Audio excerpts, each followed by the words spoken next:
आपने अक्सर law of attraction के बारे में तो सुना होगा, लेकिन क्या आप जानते हैं कि एक लॉ ऑफ कंप्लेनिंग भी होता है? ये लॉ ऑफ कंप्लेनिंग शायद आपने नहीं सुना होगा। इसमें ऐसा होता है कि जैसे लोग आमतौर पे शिकायत ही करते रहते हैं, उनके पास जो भी है, जो भी उनकी सिचुएशंस हैं, उनको लेकर वो शिकायत करते रहते हैं। जैसे किसी के पास सेहत नहीं है, तो वो सेहत को लेकर शिकायत करता है। किसी के पास अच्छे पेरेंट्स नहीं है, तो उन पेरेंट्स को शिकायत करता है, पेरेंट्स को लेकर शिकायत करता है। किसी के पास गाड़ी नहीं है, किसी के पास खूबसूरती नहीं है, तो वो सब शिकायतें लोगों की चलती रहती हैं। लेकिन ये जो यूनिवर्स है, जिसको ब्रह्मांड बोलते हैं, ये जागृत है। ये वो सब कुछ सुनता है जो आप बोलते हो। अब आप कल्पना करिए कि सपोज आप मालिक हो और आपके पास बहुत सारे बच्चे हैं, आपने बहुत सारे बच्चों को गोद ले रखा है और आप उन बच्चों को यथाशक्ति जितना हो सकता है आप उनका अच्छा करने की कोशिश करते हो। लेकिन उनमें से कुछ बच्चे तो अप्रिशिएट करते हैं जो भी आप करते हो, और कुछ बच्चे हमेशा आप में नुक्स निकालते रहते हैं कि आपने मुझे ये नहीं दिया, मुझे ये नहीं दिया, और बच्चों को ये दे रखा है, और बच्चों के पास ये सब है, मेरे पास नहीं हो। तो आपको क्या लगेगा, एक टाइम के बाद आपको भी इरिटेशन होने लग जाएगी। आप उनसे ये तो नहीं कह सकते कि देखो और बच्चे तुमसे ज़्यादा लायक हैं, वो तुमसे ज़्यादा मेहनती हैं। अगर आप उनको ये बात कहते भी हो तो वो ये सोच लेते हैं कि ये हमें ना देने के बहाने हैं। आप हमें बस देना ही नहीं चाहते, क्योंकि कुछ भी सोच सकते हैं। लेकिन इस किस्म की सोच से क्या उनको वो कुछ मिल जाएगा और आप खुश हो जाएंगे?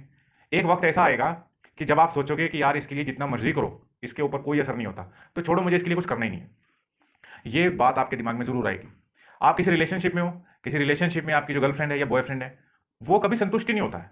वो हमेशा आपके जितने भी एफर्ट्स हैं उसको नज़रअंदाज करके सिर्फ और सिर्फ उन चीज़ों पर आपका ध्यान आकर्षित करता है जहां पर आप कमज़ोर हो या जो आपकी कमी है। जैसे शादीशुदा ज़िंदगी में जो पत्नियां होती हैं अपने पति के लिए कितना कुछ करती हैं, खाना बनाती हैं, साफ़ सफाई, घर का ख्याल रखना। लेकिन पति को ना घर में साफ़ सफाई दिखाई देती है, मतलब दिखाई देती है लेकिन वो ध्यान ही नहीं देता। ना उसको धुले धुलाए कपड़े मिल जाते हैं, उसकी कोई अप्रिसिएशन है, वैल्यू समझता है, और कुछ भी नहीं। अगर ज़रा सा दाल या सब्जी में थोड़ा सा नमक ज़्यादा हो जाए या मिर्च ज़्यादा हो जाए तो वो उसको सारा सुना देता है कि तुझे खाना बनाना नहीं आता, तू अपने घर से क्या सीख के आई है। लेकिन अगर उसकी तबीयत खराब हो जाए तो गंदगी गंदगी हो जाएगी, कपड़े धुले हुए नहीं मिलेंगे, तो उसको समझ में आता है कि यार ये कितना ख्याल रखती है, मतलब इसके बीमार होने से सारा घर जैसे रुक सा गया है।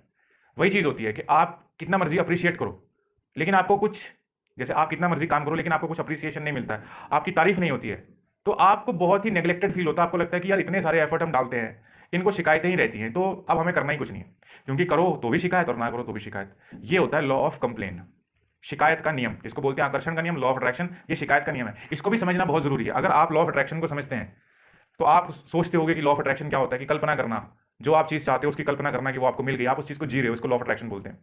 लेकिन जो लॉ ऑफ कंप्लेन है, अगर इसको रियलिस्टिकली आप समझो कि आपको जो भी मिलता है जिंदगी में, सिर्फ आप उनमें से कमियां ही निकाल के और उनकी बुराइयां शुरू कर देते हो उनके सामने या उनके पीठ के पीछे, तो इससे यूनिवर्स कैसे काम करता है? यूनिवर्स आपके सामने, देखो यूनिवर्स इसमें ऐसा स्पेसिफिकली कुछ नहीं कर रहा, कर आप ही रहे हो। यूनिवर्स लॉ ऑफ अट्रैक्शन में भी सिर्फ एक जरिया बनता है, करते आप ही, वो भी आपके कर्म है। आप लॉ ऑफ अट्रैक्शन में क्या करते हो, वो सारी चीज़ों की कल्पना करते हो, अपने माइंड में बिठाते हो, और वो चीज़ें कहीं ना कहीं आपको प्रेरित करती हैं, मोटिवेट करती हैं करने के लिए। क्योंकि जो चीज़ लॉ ऑफ अट्रैक्शन करती है, मैंने लॉ ऑफ अट्रैक्शन पे काफ़ी वीडियोस बनाई हैं, काफ़ी बातें की हैं, लेकिन मैंने वो बातें की हैं जिनकी सेंस बनती है। मैं कोई जादू नहीं बताता हूँ इसमें कि लॉ ऑफ अट्रैक्शन में कोई जादू होता है। जादू हर एक चीज़ में जादू ही है, हर एक चीज़ में। ये जो यूनिवर्स है, आप जो चाहते हो, बेसिकली यूनिवर्स कह लो या आपका माइंड कह लो, माइंड भी आपका अपने आप में व्यक्ति, एक जिसको बोल सकते हैं एक सूक्ष्म, उसके अंदर बहुत कुछ है, तो उसको यूनिवर्स बोल दो, वो भी अपने आप में एक यूनिवर्स ही है, समझ लीजिए। ये तो समझने की बात है। कहने का मतलब ये है कि ये जो यूनिवर्स है वो एक कैटलिस्ट का काम करता है। कैटलिस्ट का मतलब होता है वो खुद अपने आप में कुछ नहीं करता। जैसे अगर आप केमिस्ट्री के स्टूडेंट रहे हैं तो आपको जानकारी होगी कि कैटलिस्ट एक वो सब्सटेंस होता है, वो चीज़ होती है कि जो रिएक्शन को और तेजी से बढ़ाने में मदद करती है। वो कुछ मेन नहीं होता है, लेकिन वो उस प्रक्रिया को तेज करने में काम करती है। उसी तरीके से ये यूनिवर्स है। यूनिवर्स क्या करता है, ये जो भी आपके कर्म होते हैं, कर्म तो आप यूनिवर्स में ही करते हो, तो वो जो प्रोसेस होता है, रेगुलेशन होता है, वो यूनिवर्स में होता है। और काफ़ी सारी दृश्य और अदृश्य एनर्जीज होती हैं जो कि आपके जो कार्य होते हैं, जो कर्म होते हैं, उनको एक दिशा दे देती हैं और जो कि भाग्य निर्माण का काम करती हैं। लॉ ऑफ अट्रैक्शन में लोग क्या करते हैं, कोई चीज़ कल्पना करते हैं, जैसे कि किसी ने कोई एग्जाम क्लियर करना है या किसी ने सेहतमंद होना है। जैसे कोई व्यक्ति है बिस्तर पे पड़ा है और उसमें चलने फिरने की ताकत नहीं है, डॉक्टरों ने कह दिया ये अब चल फिर नहीं सकता, लेकिन वो चलना फिरना चाहता है, तो वो अपने माइंड में अपने आप को चलते फिरते हुए देखता है, चलते फिरते हुए देखता है, तो इससे उसको लगता है कि वो चल फिर सकता है। इससे क्या होता है कि जो माइंड होता है वो आपको प्रेरित करेगा, वो आपके जो बॉडी के अंदर ऊर्जा का संचार करेगा, वो आपको एनर्जी देगा और आप पॉजिटिव फील करोगे। और जो पॉजिटिव फील करते हो ना, तो जो आपका मनोबल है, जो आपके मन का बल है, ताकत है, वो बढ़ जाती है। और इंसान की सारी कामयाबी उसके मनोबल पर ही निर्धारित होती है। जैसे युद्ध में दो लोग लड़ाई कर रहे होते हैं, दो देश लड़ाई कर रहे होते हैं, दो महाशक्तियां लड़ाई कर रही होती हैं, अगर आप दूसरे का सिर्फ मनोबल तोड़ दो तो वो सब कुछ होते हुए भी हार मान लेता है, चाहे वो सक्षम है युद्ध करने में। लेकिन अगर आपने किसी का आत्मविश्वास तोड़ दिया, तो आपने युद्ध जीत लिया। इसी तरीके से मन के आत्मविश्वास को बिल्कुल भी गिरने नहीं देना होता है, टूटने नहीं देना होता है, क्योंकि लोग नकारात्मक सोच सोच के उस मनोबल को, उस मन की ताकत को कमज़ोर कर देते हैं। वो ये चीज़ नहीं देखते कि उनके पास अभी क्या मौजूद है। तो मेरे कहने का मतलब ये है कि जिस तरीके से लॉ ऑफ अट्रैक्शन में लोग देखते हैं, हाँ मैं ये कर सकता हूँ या मैं ये कर लूँगी, तो वो उनको कॉन्फिडेंस आता है, वो कोशिश करते हैं और कोशिश कामयाब होती है। जब तक आप उठोगे ही नहीं, हाथ पैर मारोगे ही नहीं, तो कोशिश ही नहीं करोगे, प्रयास ही नहीं करोगे, तो कामयाब कहीं भी नहीं हो सकते, कभी भी नहीं हो सकते। लोग चाहते हैं कामयाबी 2 दिन में मिल जाए, 2 घंटे मिल जाए। इतनी जल्दी कामयाबी नहीं मिलती है। कामयाबी मिलने का भी एक प्रोसेस होता है, प्रक्रिया होती है।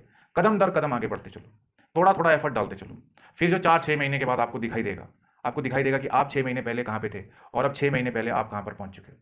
ये एफर्ट बहुत ही छोटे लेवल पे करने होते हैं, बहुत स्मॉल लेवल पे, जिनका आपको रिजल्ट साल 2 साल बाद बड़े लेवल पे मिलता है। जैसे कि लोग सिगरेट पीते हैं, गुटखा खाते हैं, दारू पीते हैं। अब पीते ही तो कुछ हो नहीं जाता उनको, उनको लगता है कि पिया। वैसे तो ये स्टाइल स्टेटमेंट के तौर पे लोग दिखाते हैं, अपने आप को कूल दिखाने के चक्कर में बीड़िया सिगरेट फूकते हैं।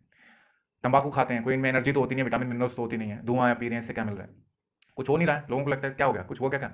लेकिन वो जो पीते रहते हैं, वो जो धुएं के कण होते हैं वो छाती में चिपकते रहते हैं, नसों में चिपकते रहते हैं। वो जो बीड़ी होती है, बीड़ी में तो फिल्टर भी नहीं होता, तो वो चिपक चिपक कर क्या होते हैं, वो नसों में प्लाक इकट्ठा कर देते हैं, जिससे कि नसें जाम हो जाती हैं और वो फिर कोई ना कोई पैरालिसिस या ब्रेन हैमरेज या हार्ट अटैक इस किस्म की दिक्कतें हो जाती हैं, ये समस्या आ जाती हैं।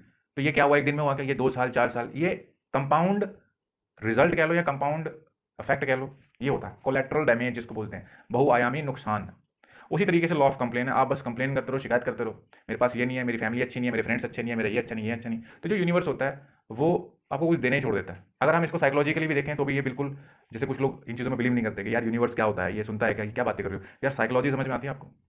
अगर साइकोलॉजी समझ में आती है तो साइकोलॉजी से भी समझ लो कि अगर आप किसी की तारीफ करते हो, अप्रिशिएट करते हो, तो उसको उत्साह मिलता है, इंकरेजमेंट मिलता है, वो वही चीज़ बार बार करना चाहता है, क्योंकि उसको प्रशंसा सुननी है, उसको अच्छा लगता है, इमोशनल नीड है हमारी अप्रिसिएशन। अगर आप कभी अप्रिशिएट ही नहीं करते हो, आपको लगता है कि हाँ अप्रिशिएट करना छोड़ो, लेकिन आप कंप्लेन करने से हिचकते नहीं हो कि नहीं ये चीज़ बतानी जरूरी है इसको, अगर हमने इसको ये चीज़ नहीं बताई तो फिर इसे पता कैसे चलेगा। तो आप ये नेगेटिव बोल बोल के दूसरे के दिल में इतनी नफरत क्रिएट कर देते हो, दूसरे को लगता है छोड़ो यार, कोई फर्क ही नहीं पड़ता, इसको बताने की जरूरत नहीं है, कुछ करने की जरूरत नहीं है, इसने तो बस शिकायत करनी है। यही काम होता है जो पेरेंट्स अपने बच्चों से बहुत एक्सपेक्ट करते हैं कि बहुत अच्छा करेंगे। बच्चों की शिकायत करते रहते, बच्चों से शिकायत करते रहते, उनके सामने उनके पीठ पीछे लोगों से बुराइयां करते रहेंगे, जी हमारा बच्चा तो नालायक है, कुछ नहीं करता, हमारे पैसे खराब कर दिए सारे। ये घूम फिर के बच्चे को भी पता चलेगा, बच्चा नफरत करने लग जाएगा। तो ये होता है लॉ ऑफ कंप्लेनिंग। अब लॉ ऑफ अप्रिसिएशन भी समझ लो इसको। आप जो भी कर रहे हो अप्रिशिएट करो। आपको रूखी सूखी 2 रोटी भी मिलती है ना, आपको उसमें भी अप्रिसिएशन का भाव आना चाहिए कि यार कम से कम 2 रोटी तो मिल गई। चलो रूखी सूखी मिल गई, कईयों को तो रूखी सूखी भी नहीं मिलती। किसी के पास छत है, मतलब मकान है, उनको इस चीज़ की अप्रिसिएशन नहीं। मैं आपको एक सच्चाई बताता हूँ। एक बार मैं टीवी देख रहा था, टीवी में वो जो योजनाएं होती हैं, सरकारी योजनाएं, तो उनके योजनाओं के अंतर्गत लोग, गरीब लोगों को जब घर मिलता है, तो वो टीवी में कार्यक्रम आ रहा था और उसमें जो वैसे लोग थे जिनको घर मिला था, तो उसमें से एक व्यक्ति का इंटरव्यू ले रहे थे। तो जब मैंने वो इंटरव्यू देखा तो मैं मतलब देखने लगा, मुझे इंटरव्यू देखने का शौक है, मुझे अच्छा लगता है इंटरव्यूज देखना। तो मैं देखने लग गया कि ये क्या कहता है, ये क्या इसके विचार है। तो उस आदमी ने एक बात कही, वो कहने लगा कि हम जो रहते थे, हमारे जो सर के ऊपर वो जो पन्नी की जो छत होती है वो थी, तो कभी तेज आंधी आती तो बुड़ जाती, बारिश आती तो बड़ी मुसीबत हो जाती। तो वो जो एंकर था, वो व्यक्ति उस एंकर से कहता कि मैं आपसे एक बात कहना चाहता हूं कि अगर आपके सर के ऊपर पक्की छत है ना, तो आप कुछ भी कर सकते हो जीवन में। जब मैंने ये बात सुनी उसकी, तो मैंने सोचा कि इस व्यक्ति के लिए सबसे बड़ी चुनौती जिंदगी की छत ही थी, क्योंकि इसके पास छत नहीं थी। तो इसके लिए चाहे सर्दी हो गर्मी हो मुसीबत ही रहती थी, हमेशा ये चलता रहता था कि बारिश हो जाएगी, छत टपकेगी, तो इसके लिए अलग ही स्ट्रगल था। लेकिन जिन लोगों के पास पक्के मकान है, उनको तो इस बात का आइडिया भी नहीं है कि इन लोगों की ये समस्या भी होती है। वो अपनी समस्याओं में कि हमारे पास ये नहीं, हमारे पास ये नहीं।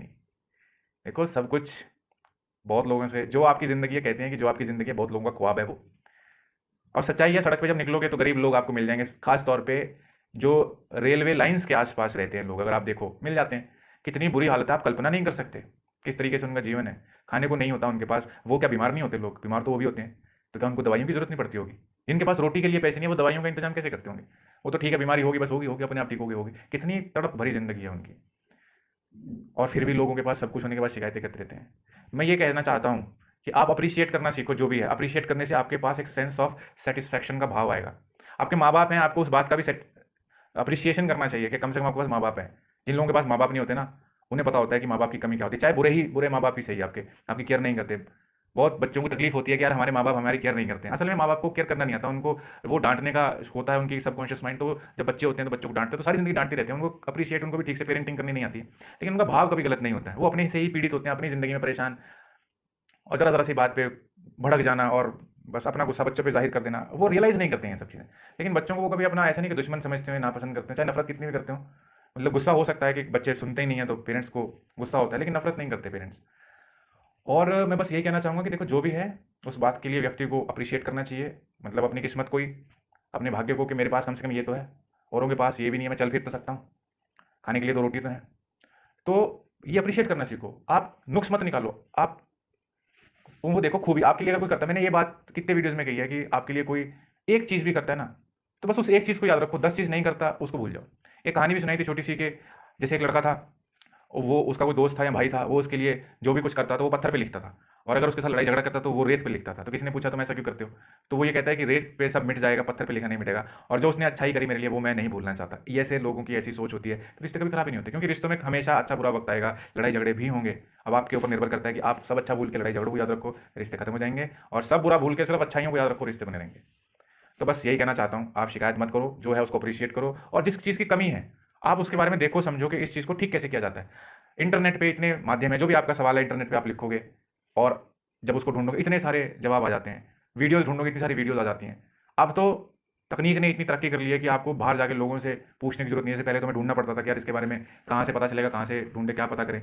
लेकिन अब तो चाहे कोई किसी भी किस्म की नॉलेज हो, आपको आसानी से मिल जाती है। तो कुल मिला के मैं यही कहूँगा, अप्रिशिएट करना सीखें। जितना ज़्यादा शिकायत करेंगे उतना ज़्यादा गंवा देंगे, जो चीज़ें मिल रही हैं वो भी मिलनी छूट जाएंगी। लेकिन अगर तारीफ करना शुरू करोगे, जो चीज़ मिल रही है आपको लोगों के लिए, उसके लिए भी अप्रिशिएट करना शुरू करोगे, तो लोग खुश होंगे और करेंगे आपके लिए। ये एक फैक्ट बताया मैंने आपको, जितना शिकायत करोगे उतना कम मिलेगा, जितना तारीफ करोगे लोग खुश होकर तुम्हें और देंगे, इज्जत हो, प्यार हो, जो भी आप चाहते हो। ये छोटी सी बात है, ध्यान रखोगे तो, एक्सपीरियंस करोगे तो आपको अपने आप पता चल जाएगा।